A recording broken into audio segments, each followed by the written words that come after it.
The day Queen Valithra took a human husband, the entire court laughed behind closed doors. Not openly, of course. No one would dare mock their queen to her face. But in the shadows of the crystal halls, in the private rooms where nobles gathered to drink and gossip, the laughter was loud and cruel. A human. Their mighty queen had married a human. The Ziranti were a proud race. They stood 8 feet tall, with skin like polished silver and eyes that glowed like dying stars. They lived for 1,000 years. Their warriors could crush stone with their bare hands. Their psionics could kill with a thought. They had conquered 12 star systems and ruled over billions. And now their queen had taken a creature who would be dead before she grew her first gray hair. Valithra did not care about the whispers. The marriage was politics, nothing more. The Terran Republic had grown powerful in the last century. Their ships were everywhere. Their colonies spread like weeds across the galaxy. War with them would be costly and pointless.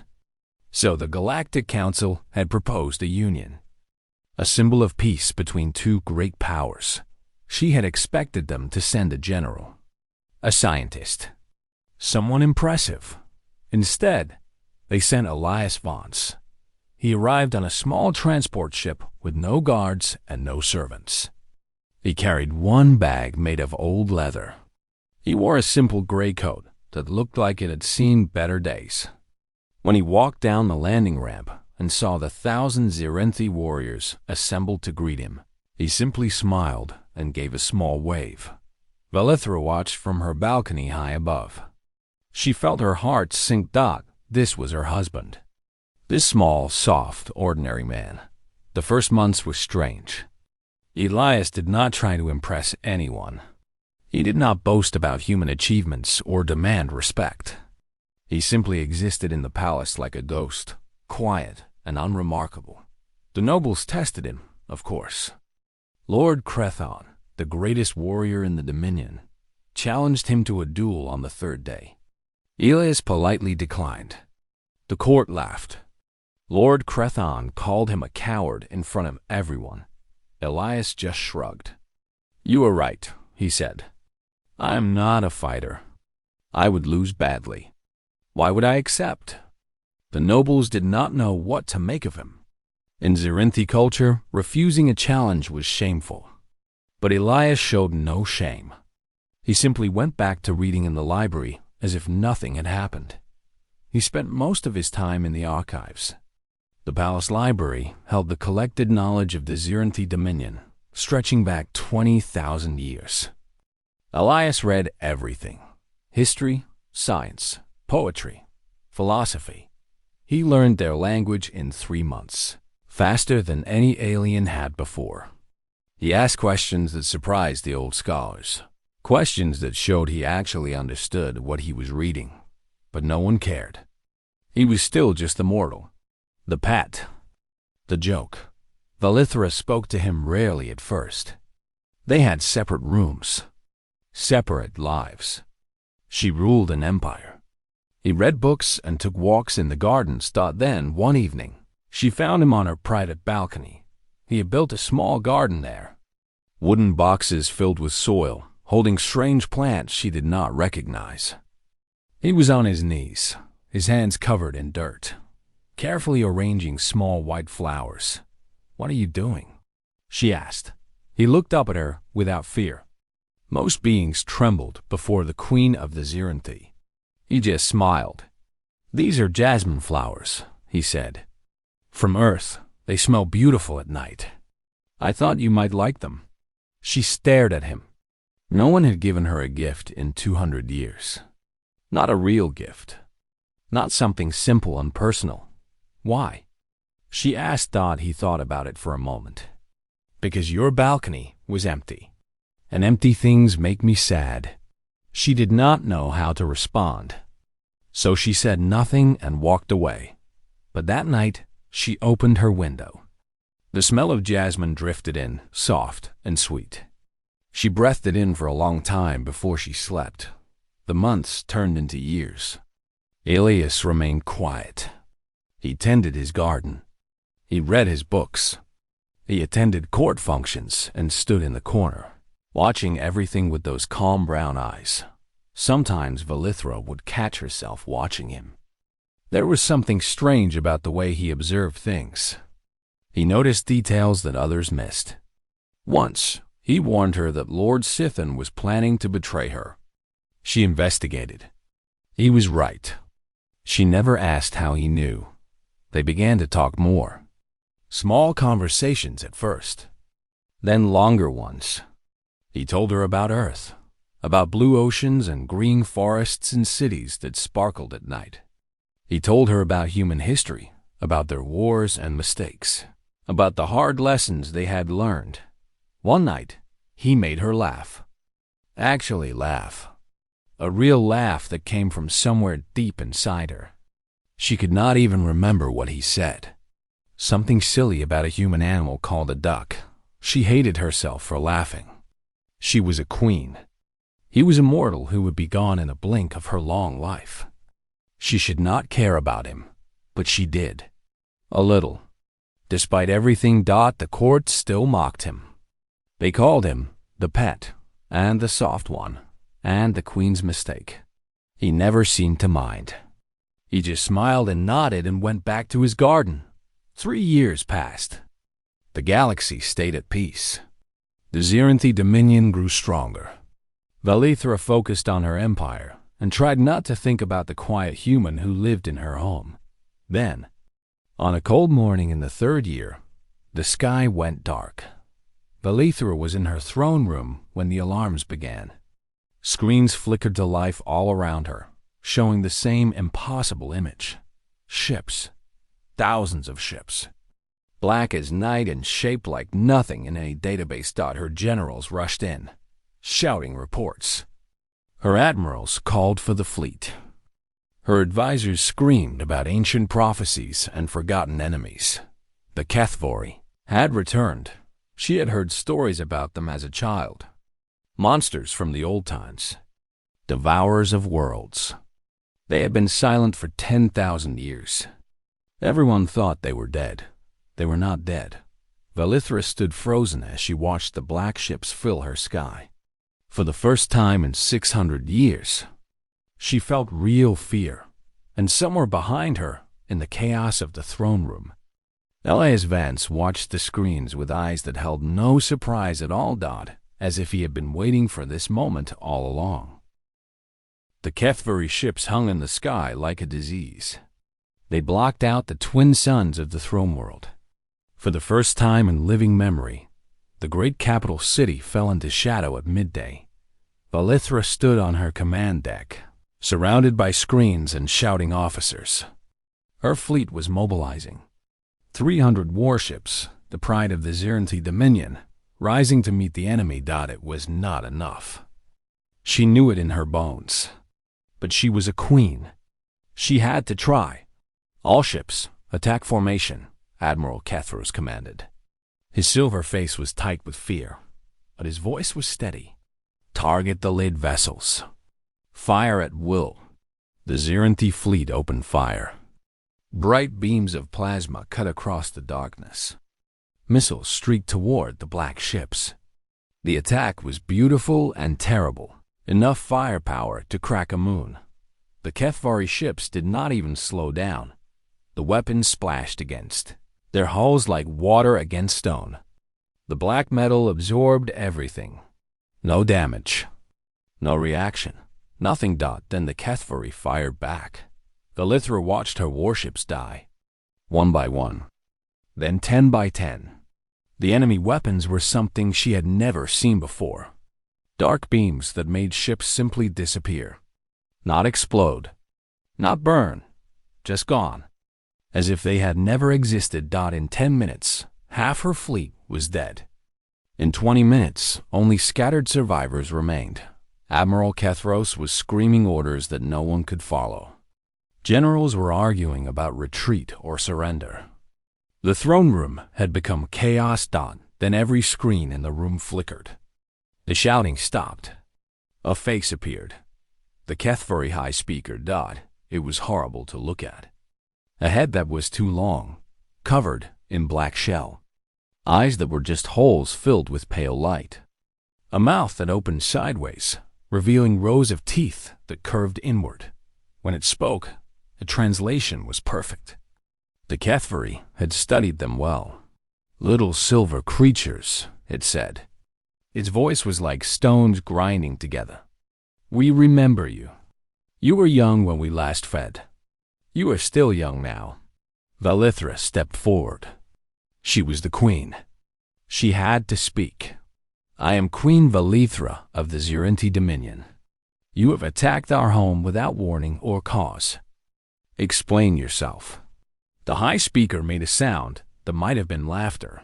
'Cause we need no cause. We are the HFY. We were old when your ancestors crawled from the mud.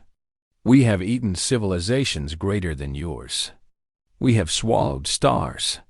It leaned closer to whatever device was recording it. Those empty eyes seemed to look directly at Valithra. You will surrender. Your people will serve us. Your ships will join our fleet.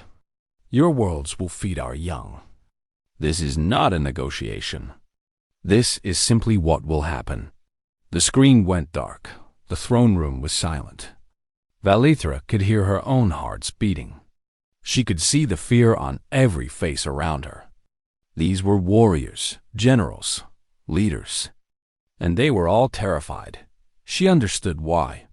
The old stories about the HFY were not just tales. They were warnings. 100 species had faced them in ancient times. None had survived. My queen, Admiral Kethros said quietly, we cannot win this fight. Our weapons do nothing. Our ships are destroyed.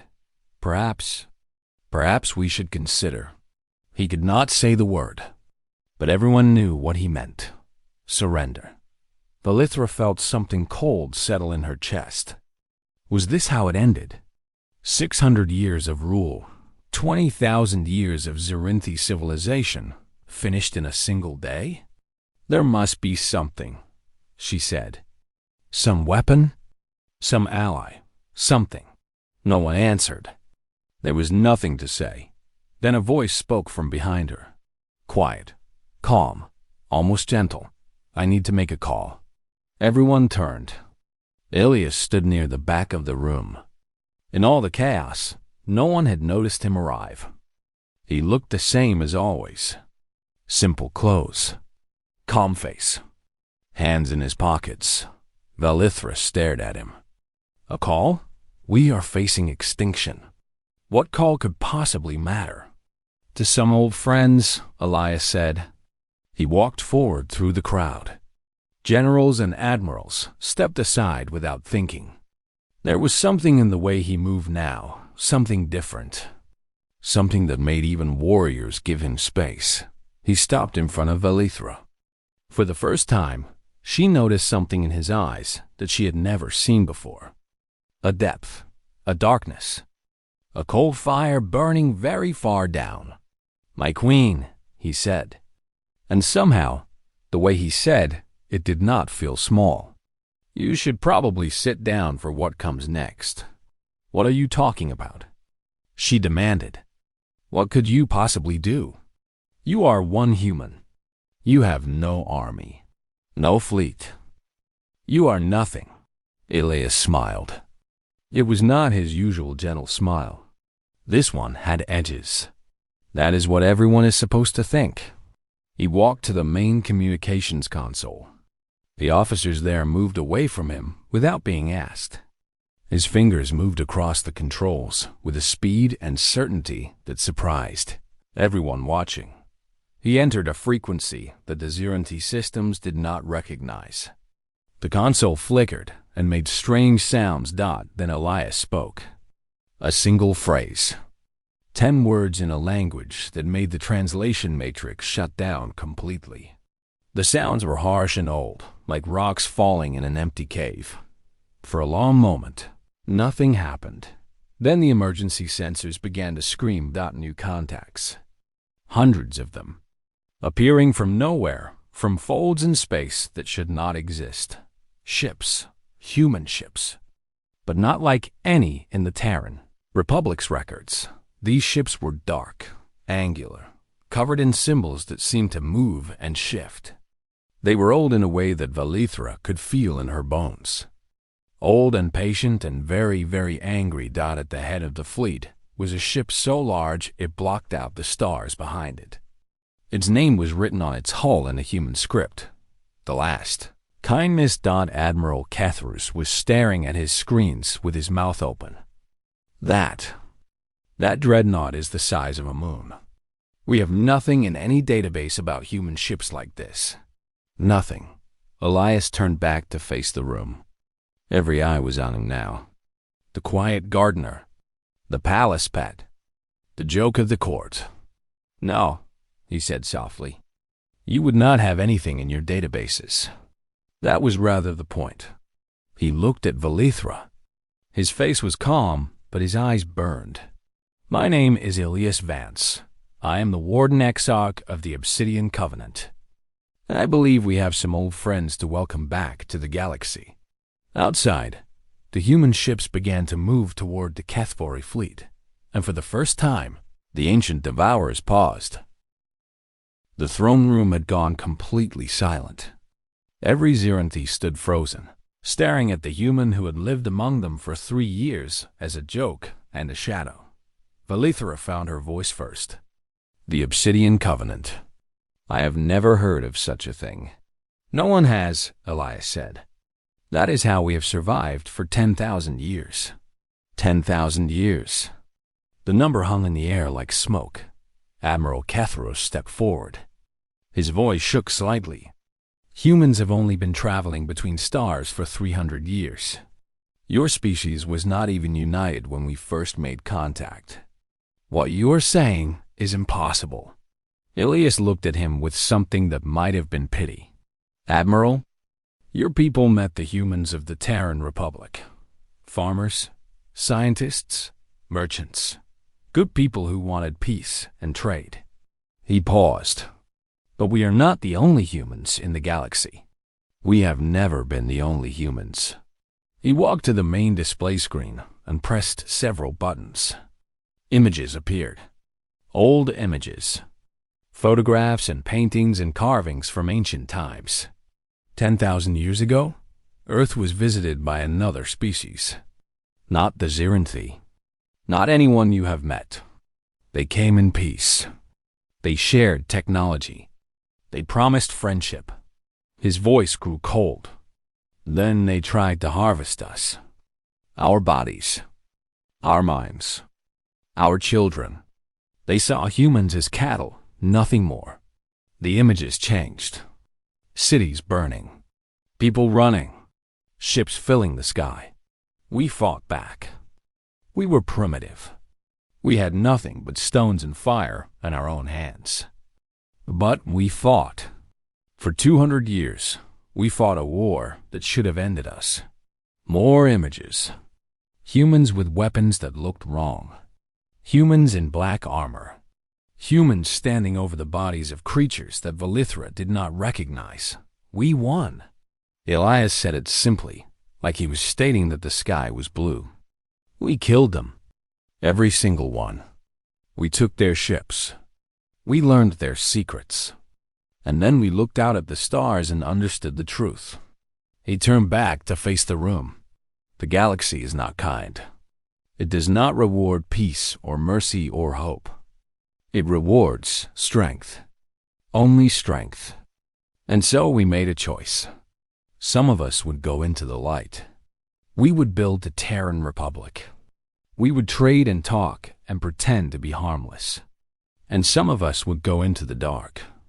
The Obsidian Covenant, Valithra said softly. Elias nodded. We watch. We wait. We prepare. For 10,000 years, we have hidden in the spaces between stars. We have watched empires rise and fall. We have gathered weapons and soldiers and knowledge. We have trained for the enemies that would come. Enemies like the Kethvori, Admiral Catharus said. The Kethvori are old, Elias agreed. But we are patient. We knew they would return someday. We have been preparing for them for 8,000 years. Valithra felt her mind spinning. Everything she thought she knew about humans was wrong. Everything the galaxy thought it knew was wrong. Why? She asked. Why hide this? Why let everyone think you were weak? Elias smiled. It was a tired smile. The smile of someone carrying a very heavy weight. Because the best defense is not being seen as a threat. Because when everyone thinks you are harmless, they ignore you. They underestimate you. They tell you their secrets and show you their weaknesses. He looked directly at her. And because sometimes the only way to protect something is to let your enemies forget that you can. Lord Crethon, the warrior who had challenged Elias on his third day, pushed forward. His face was twisted with anger and confusion. You refused my challenge. You let me call you a coward in front of the entire court. Was that all a lie? Elias looked at him calmly. Lord Crethon, I have killed more beings than you have met in your entire life. I have fought in wars that your species does not know happened. I have done things that would make your bravest warriors weep. He paused. But I did not come here to fight. I came here to protect. There is a difference.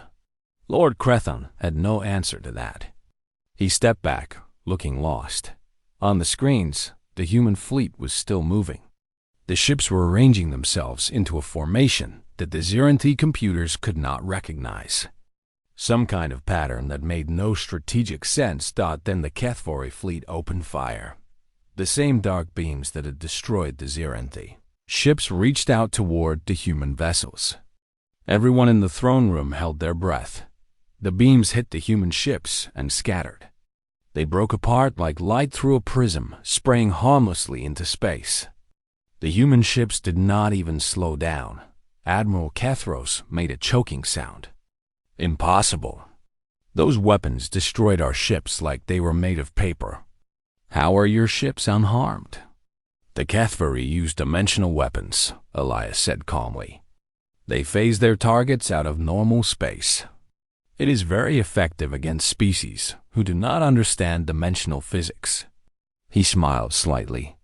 We understand dimensional physics very well. We have had 10,000 years to study it. On the screens, the human ships opened fire. Valethra had seen many weapons in her long life.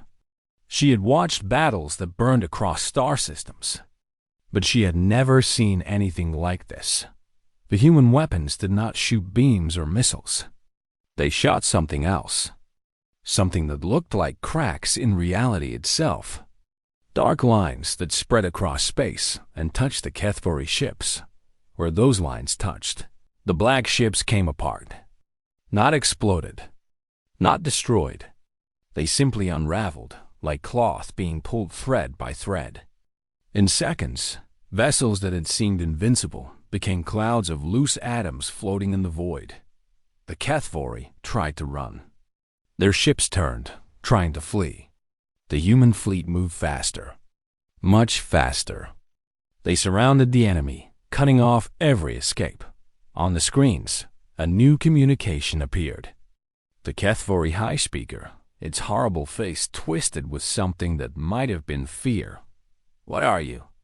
It demanded. You are not the soft creatures we studied. You are not the prey we expected. What are you? Elias walked to the communications console.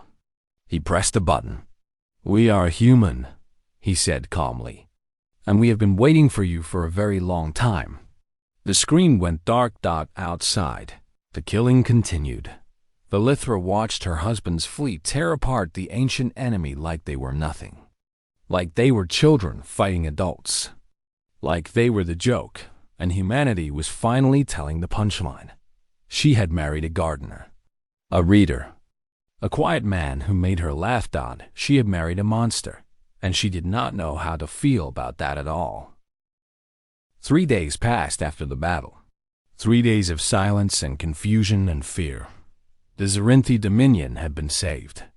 Their ancient enemy was gone, reduced to atoms floating in the void. But no one knew how to feel about it. Their entire understanding of the galaxy had been shattered. Humans were not weak. Humans were not harmless. Humans were something else entirely.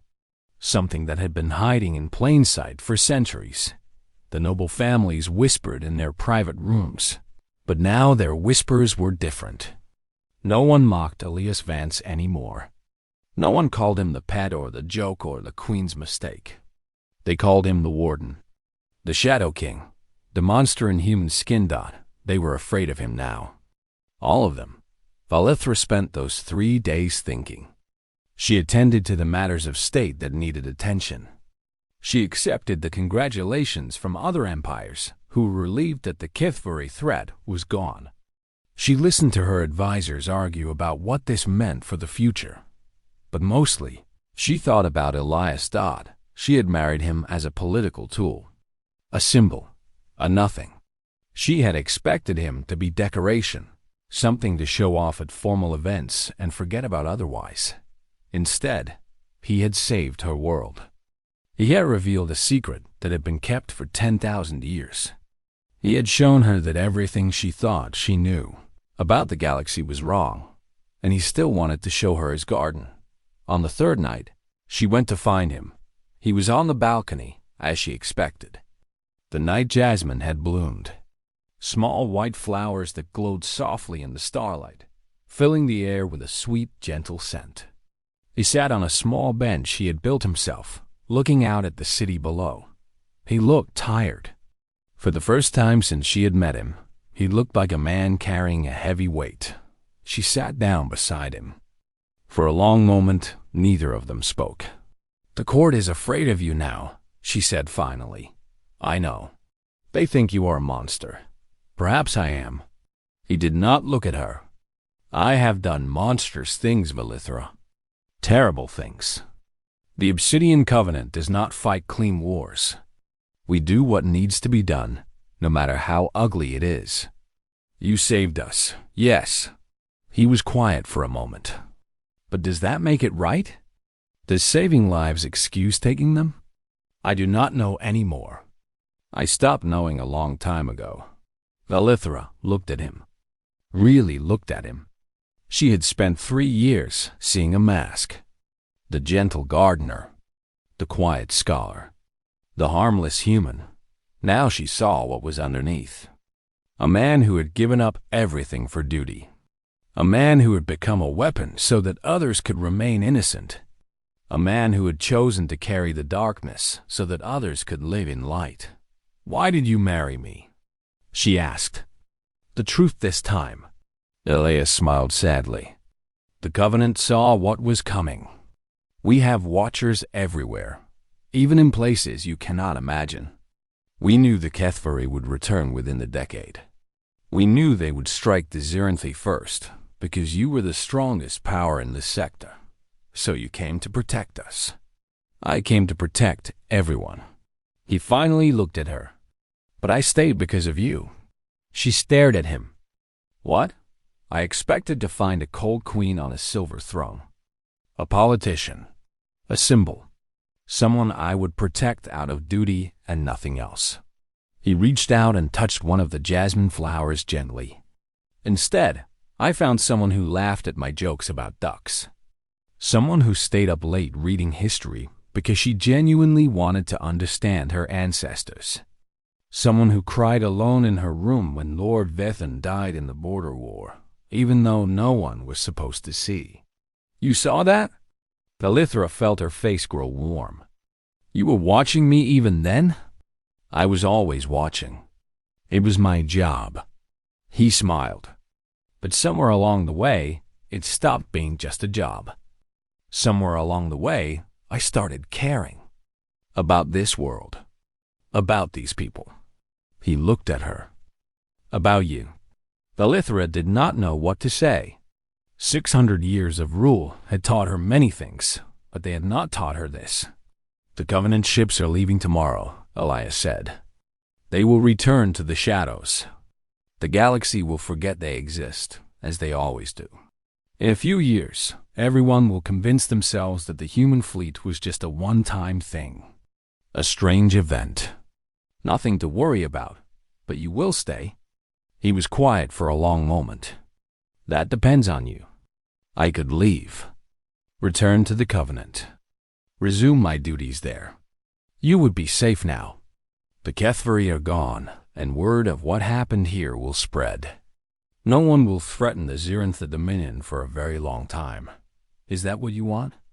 To leave? He looked at her with those brown eyes that she had once thought were so ordinary. Now she saw the depth in them. The pain, the hope, the terrible, exhausted love. No, he said quietly. I want to stay. I want to tend my garden and read in your library and make you laugh. I want to watch the night jasmine bloom every year. I want to grow old beside you, even though I know I will be gone in a blink of your long life. He took a breath.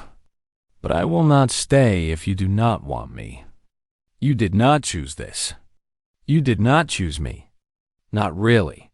Valithra looked at him for a long time. She thought about everything she had learned. Everything she had seen. The monster he could be. The man he chose to be. Then she took his hand. My ancestors built this empire with strength and wisdom, she said slowly. They taught us that power is earned through blood and fire. That weakness is death. That we must always be strong. Elias nodded, waiting. They were wrong. Valithra smiled. Strength is not just about power. It is about knowing when to use it and when to hold back. It is about protecting others instead of conquering them.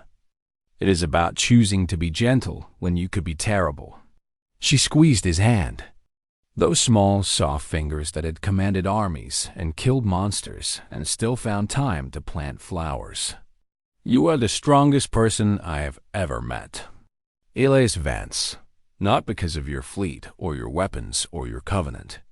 Because you chose to be kind when you did not have to be. Because you chose to love when it would have been easier to be cold. He stared at her. For the first time, she saw tears in his eyes. Stay, she said. Not as a political tool. Not as a symbol. Stay as my husband. My partner. My friend. He could not speak. He just nodded. They sat together on the balcony as the night jasmine filled the air with sweetness. Below them, the city sparkled with lights. Above them, the stars shone clean and clear, free of the shadow that had threatened to devour them all.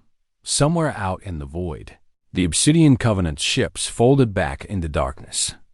They would watch. They would wait. They would be ready for the next threat. But here, in this moment, there was just a queen and her husband. A monster who had chosen to be a gardener. A warrior who had chosen to be kind. And that, Valithra thought, was the most human thing of all. In the years that followed, the story spread across the galaxy. Not the whole truth. The Covenant made sure of that. But enough truth to serve as a warning. Do not threaten humanity. Do not underestimate them. Do not assume that the soft farmers and merchants are all there is, because somewhere in the darkness, the shadows are watching, and the shadows remember. On a balcony in the Silver City, Elias Vance planted a new row of flowers. His wife sat beside him, reading a book of human poetry he had given her. Neither of them spoke. They did not need to. Some things do not need words. Some things just need time and patience, and the quiet certainty that some loves are worth protecting, even if it means burning the stars themselves. The battle lasted 6 hours. Valithra watched every minute of it. The Kethvari had brought 3,000 ships to conquer her world. Ancient vessels that had destroyed civilizations across the galaxy. Weapons that no known species could match. Warriors who had been killing for longer than the Zirantha had existed. None of it mattered. The human fleet moved through them like wind through grass. Their ships were faster, their weapons were stronger, and their tactics were something that the Zirantha military computers could not understand. The patterns made no sense. Ships would scatter and reform. They would retreat and then strike from impossible angles. They fought like they knew exactly what the HFY would do before they did it, because Valithra realized they probably did. 10,000 years of preparation. 10,000 years of studying every threat in the galaxy. The humans had been getting ready for this fight since before the Zerinthi had learned to write. Elias stood at the center of the throne room, giving orders through a communication device he had taken from his pocket. His voice was calm and cold, nothing like the gentle man who had tended flowers on her balcony. Third wing, collapse formation on the enemy left. Fifth wing, prepare boarding parties for the command vessels. All ships, remember the priority targets. The generals and admirals of the Zerinthi Dominion stood around him, completely useless. Their fleet was gone. Their weapons were worthless. All they could do was watch as humans did what they could not. Lord Crethon stood near the back, his face pale. He had called this man a coward. He had mocked him in front of the entire court. Now he watched Elias command a fleet that could probably destroy the entire Zerinthi Dominion without slowing down. On the screens, human ships began attaching to HFY vessels. Boarding actions. The Zerinthi had never successfully boarded a HFY ship. The enemy was too strong, too fast, too deadly in close combat. The feeds from the boarding parties told a different story. Humans in black armor moved through the HFY ships like ghosts. They carried weapons that Valithra did not recognize, weapons that seemed to hurt the enemy in ways that made no physical sense. The HFY warriors, those ancient nightmares that had haunted the galaxy for millennia, fell before them like wheat before a scythe. The human soldiers did not fight with honor. They did not fight with mercy. They fought to kill, quickly and completely. They used every dirty trick, every ambush, every trap. They showed no fear and gave no quarter. Valithra watched a single human soldier face 3 HFY warriors.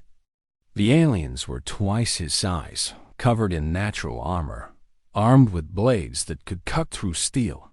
The human killed all 3 in under 10 seconds. Then he kept moving, not even breathing hard. They train from birth, Elias said quietly. Valithra had not realized he was watching her face. Every member of the Covenant. We learn to fight before we learn to read. We learn to kill before we learn to love.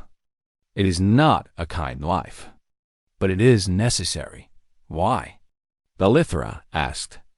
Why sacrifice so much? Why give up everything just to fight? Elias was quiet for a moment. His eyes were distant. Because someone has to, he said finally. The galaxy is full of things like the HFY, old, hungry, evil. Someone has to stand against them. Someone has to be the wall that protects the others. He looked at her.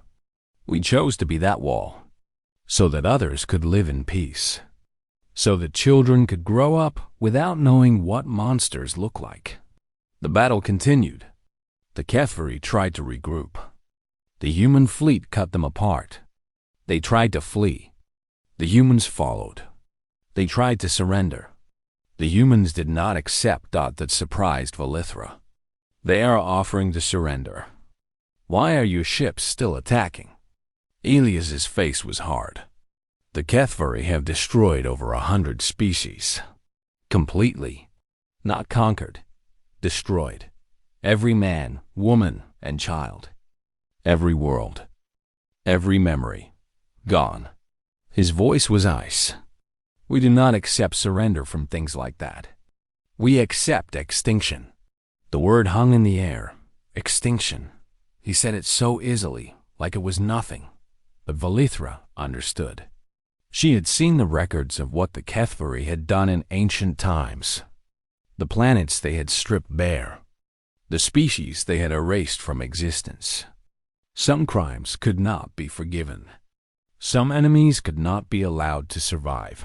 After 5 hours, only the HFY command ship remained.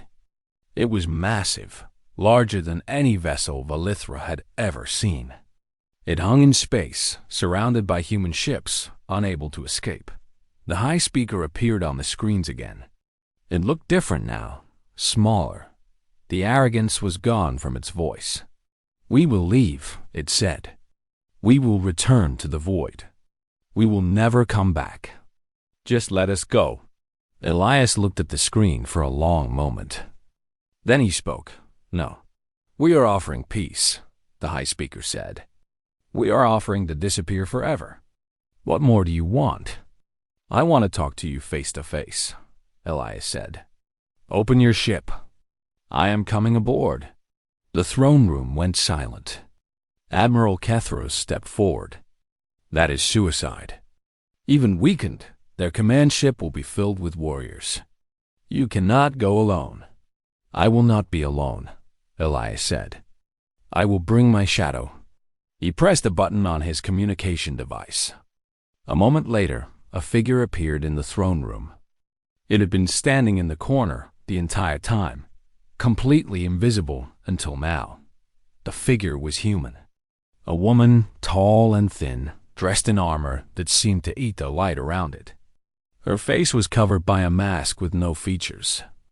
She carried no visible weapons, but something about her made every Zerinthi in the room step back. "This is Whisper," Elias said. "She has been with me since I arrived. She has been watching everything, protecting everything." He glanced at Valithra. "Protecting you." Valithra stared at the woman. 3 years. This invisible killer had been in her palace for 3 years, and she had never known. "The high speaker has agreed," someone said. "The command ship is opening." Elias nodded.